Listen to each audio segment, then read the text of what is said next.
दोस्तों आपको सामने दिखाई दे रहे होंगे लाडले ठाकुर जी, और इनकी जो महिमा है वो हमारे कनक गुरु जी थोड़ी देर में अभी बताएंगे। और उसके बाद यहाँ का जो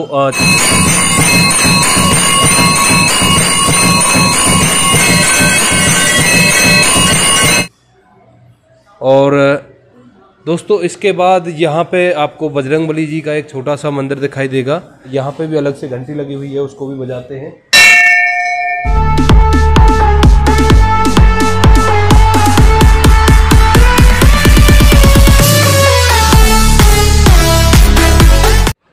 तो दोस्तों स्वागत है आपका एक और नई वीडियो में। आज मैं आपको लेकर आया हूँ अपने होडल में एक सती सरोवर है, और सती सरोवर पे एक ठाकुर जी हैं। और सती सरोवर का जो वीडियो है वो पहले मैं अपने चैनल पे डाल चुका हूँ, और वहीं पे लाडले ठाकुर जी हैं। और आज का जो दिन है वो गुरु पूर्णिमा का दिन है। ये वीडियो आपको नेक्स्ट डे मिलेगा, यानी कि कल मिलेगा। तो इस वजह से आज मैं आपका यहाँ पे जो वीडियो बना रहे हैं उनका जो मेन उद्देश्य है उस चीज़ का, वो है हमारे कनक गुरु जी। क्योंकि यहाँ पर आने के बाद हमें जो ज्ञान होता है, शास्त्रों का ज्ञान, वो कनक गुरु जी के द्वारा ही हुआ था। तो यहाँ का एक बार मैं आपको छोटा सा टूर करा दूँ, और उसके बाद उनसे बातें करेंगे। और आज का जो दिन है गुरु पूर्णिमा का, उसके बारे में जो भी इम्पोर्टेंट बातें हैं वो उनके द्वारा जानेंगे। तो दोस्तों अब मैं आपको यहाँ का जो मंदिर परिसर का जो अंदर से जो प्रांगण है लाडले ठाकुर जी का, उसको मैं आपको दिखाना चाहूँगा। ये आपको सामने एक हॉल दिखाई दे रहा है। सामने भगवान श्री राम और लक्ष्मण जी और सीता माता जी, और इनकी एक बहुत अच्छी पेंटिंग लगी हुई है, आप लोग देख सकते हो। और चारों तरफ का जो वैभव है वो आप लोग वीडियो में देख पा रहे होंगे। और उसके बाद मैं आपको यहाँ के जो अंदर ठाकुर जी हैं उनके जो भव्य दर्शन है वो भी कराऊंगा। तो बने रहे मेरे साथ वीडियो में। उससे पहले आते हैं अंदर, और सबसे पहले घंटी बजाते हैं। तो दोस्तों इसके बाद मैं आपको दिखाना चाहूँगा एक बहुत ही पुराना शिवलिंग है। यहाँ पे पूरा के पूरा शिव परिवार बना हुआ है, आप लोग देख सकते हो। एक बार मैं जूम करके और नज़दीक से अवलोकन कराने को बोलूँगा भाई जी से। भाई जी एक बार थोड़ा नज़दीक से अवलोकन कराएं। और दोस्तों इसके बाद यहाँ पे आपको बजरंगबली जी का एक छोटा सा मंदिर दिखाई देगा। ये अलग से है। कई मंदिरों में क्या होता है, शिवालय में ही बजरंगबली जी की प्रतिमा लगी हुई होती हैं। आप लोग अवलोकन कर सकते हो इस चीज़ का। यहाँ पे भी अलग से घंटी लगी हुई है, उसको भी बजाते हैं। और दोस्तों इसके बाद चलिए आपको दिखाते हैं लाडले ठाकुर जी, जिनके बारे में मैंने आपको बताया था। तो सामने आपको दिखाई दे रहे होंगे लाडले ठाकुर जी और हमारे कनक गुरु जी। गुरु जी राधे राधे।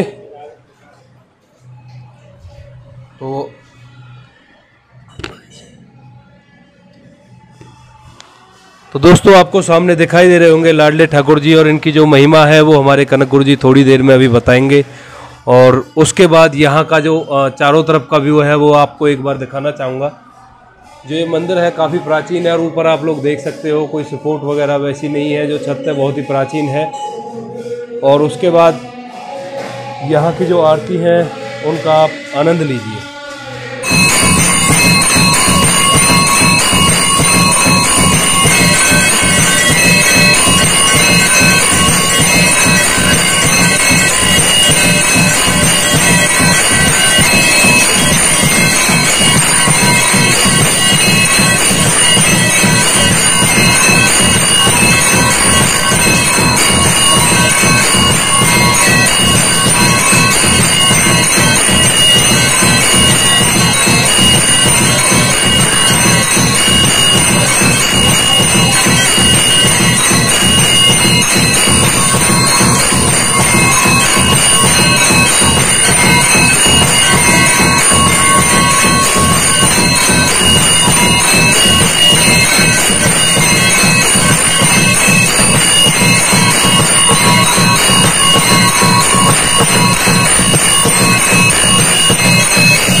दोस्तों जैसा कि मैंने आपको पूरा के पूरा जो लाडले ठाकुर जी हैं उनका मंदिर का जो दर्शन है वो कराया।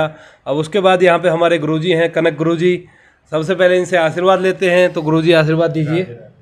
और उसके बाद जो आज का ये दिन है गुरु पूर्णिमा का, उसके बारे में हम गुरुजी से पूछेंगे इस दिन का क्या महत्व है और क्या क्या इसके बारे में जो प्राचीन बातें हैं उनके बारे में गुरुजी से पूछेंगे। बोले वृंदावन बिहारी लाल की जय। मैं तो सप्त समुंदर मसी करूं, लेखनी सब बन राय, सब धरती कागज करूं, पर गुरुगुण लिखा न जाए। अज्ञान तिमिरांधस्य ज्ञानंजनम शलाकया, चाक्षुर उन्मिलितम येन तस्मै श्री गुरुवे नमः। आज का जो अति पावन दिन है वो हमारा ये जो गुरु पूर्णिमा महोत्सव का जो दिन है वो श्री ठाकुर हमारे लाडले ठाकुर जी श्री राधा रास बिहारी जी महाराज के चरणों में हम समर्पित करते हैं जी। और आज का ये जो दिन है ये गुरु परंपरा के हिसाब से देखा जाए तो गुरु परंपरा में जो भी जुड़े हुए हैं उनके लिए, सब भक्तों के लिए बहुत पावन दिन है। और कंप्लीट रूप से ये सारा जो दिन है ये श्री ठाकुर जी और गुरुदेव भगवान को समर्पित होता है। आज के दिन जो गुरुदेव हैं वो परम कृपा करके शिष्य परिकर में सभी भक्तों पर कृपा करते हैं। आज के दिन की इतनी महिमा है वेद शास्त्रों में कि मैं बता नहीं सकता। गुरु तत्व क्या होता है? गुरु तत्व जो होता है, जब तक हमारे ऊपर गुरुदेव की कृपा नहीं है ना, तब तक किसी की कृपा नहीं हो सकती।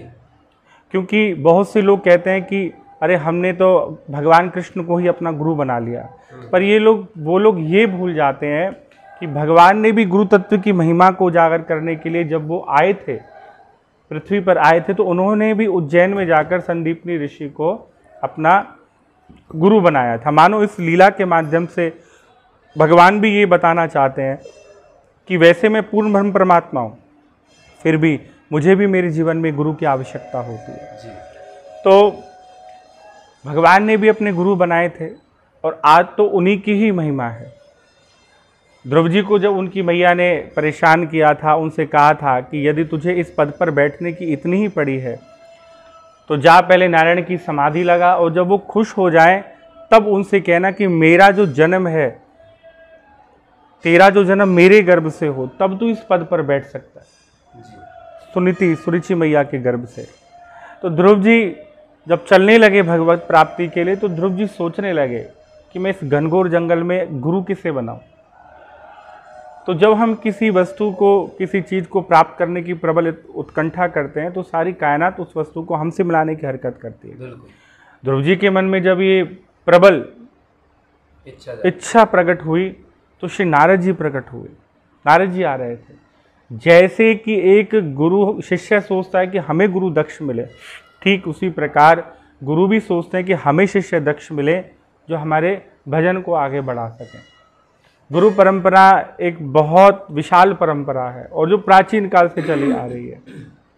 बहुत से पर आजकल ऐसे भी जो गुरुदेव है वो शिष्य को बिना परखे, बिना सोचे समझे गुरु मंत्र दे देते हैं। पर हमारे परम पूज्य श्री बक्सर वाले मामा जी हुए थे, तो बक्सर वाले मामा जी थे, वो जगत जननी जानकी जी उनको अपना भाई मानती थी, भाई मानती थी। तो उनसे सब मामा जी कहते थे। हनुमान जी महाराज स्वयं उनको मामा जी कहते थे, पर उनका परिकर बहुत ज़्यादा था, शिष्य परिकर बहुत ज़्यादा था।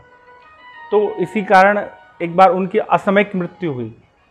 तो सभी ने धर्म संगत बैठी कि ऐसे संत जिनको जानकी जी अपना भाई बताती हैं, हनुमान जी स्वयं मामा जी कहते हैं, उनकी मृत्यु ऐसे कैसे हुई। तो संतों ने एक सारी मत होकर एक बात कही कि संतों इन गृहस्थियों से बचो। गृहस्थियों से कैसे बचें? आप लोग बिना इनके गुण अवगुण का ध्यान किए इन्हें गुरु मंत्र दे देते हो। तो महाराज, तो गुरु मंत्र देने से क्या होता है? बोले आप जैसे कि अब आपकी आयु है, आपकी आयु 35 वर्ष है, 30 वर्ष है, जो भी है, आपने गुरु धारण किए, तो आपने जैसे ही गुरुदेव ने आपके कान में वो नारायणी परंपरा का मंत्र फूका तो आपके सारे पाप गुरु जी के खाते में आ गए, आप बिल्कुल निष्पाप हो गए। कहते हैं कि गुरु धारण करने के बाद दूसरा जन्म होता है, वो दूसरा जन्म यही होता है, मनुष्य गंगा के समान पवित्र हो जाता है। उसके आगे की क्या कैटेगरी होती है, आप जितने भी पाप करोगे उसका 60% गुरु जी को मिलेगा, जितना पुण्य करोगे उसका 10% गुरु जी को मिलेगा। अब आजकल जो संत हैं, किसी के लाखों शिष्य हैं, किसी के कितने शिष्य, उनको ये नहीं पता हमारा परिकर कितना विशाल है। तो क्या होता है, अब लाखों शिष्य पाप करेंगे तो गुरु जी 24 घंटे भजन करेंगे तो गुरु जी का भजन वो जीरो ही होता है। इसी कारण जो उच्च कोटि के ब्राह्मण, उच्च कोटि के संत होते हैं, इस परंपरा में जुड़ने से बचते हैं ताकि इनके पाप हमें ना लगे। पर गुरुदेव भगवान इतने कृपालु होते हैं, संसार के पतित जीवों का कल्याण करने के लिए उनके पाप भी अपने माथे ले लेते हैं। इसीलिए साधक को चाहिए इस मर्यादा को बनाकर रखें, हमेशा बनाकर रखें, कुछ ऐसा कोई काम ना करें जिससे उनके गुरु का भजन नष्ट हो, क्योंकि शिष्य ही गुरु को सिद्ध कर सकता है और शिष्य ही गुरु के पतन का भी कारण हो सकता है। इसलिए मैं सभी से यही प्रार्थना करूंगा कि आप या तो इस परिकर में जुड़ो मत, और जुड़ो तो पूरे तन मन के साथ सब कुछ गुरुदेव भगवान को अर्पित कर दो, और ये मन में संकल्प लो कि हमसे ऐसा कोई पाप ना हो जिससे हमारे गुरुदेव भगवान का भजन नष्ट हो। तो आपसे मेरी यही प्रार्थना है कि इस परिकर में जुड़ने से पहले लाख बार सोच लें, तब परिकर में जाएं। और इस पावन पर्व पे श्री ठाकुर जी की मैं सभी से प्रार्थना करूं कि आप लोग जो अब तक नहीं गए हैं दर्शन करने, वो गुरुदेव के दर्शन करके आए, उनकी कृपा प्राप्त करें। और राधा रानी से ये प्रार्थना करूं आप सभी पर इतनी कृपा बनाए, और आपके गुरुदेव आप पर इतनी कृपा बनाए कि संसार रूपी सागर से आपको पार करने के लिए वो एकदम आपको सक्षम कर दें। बोले वृंदावन बिहारी लाल की।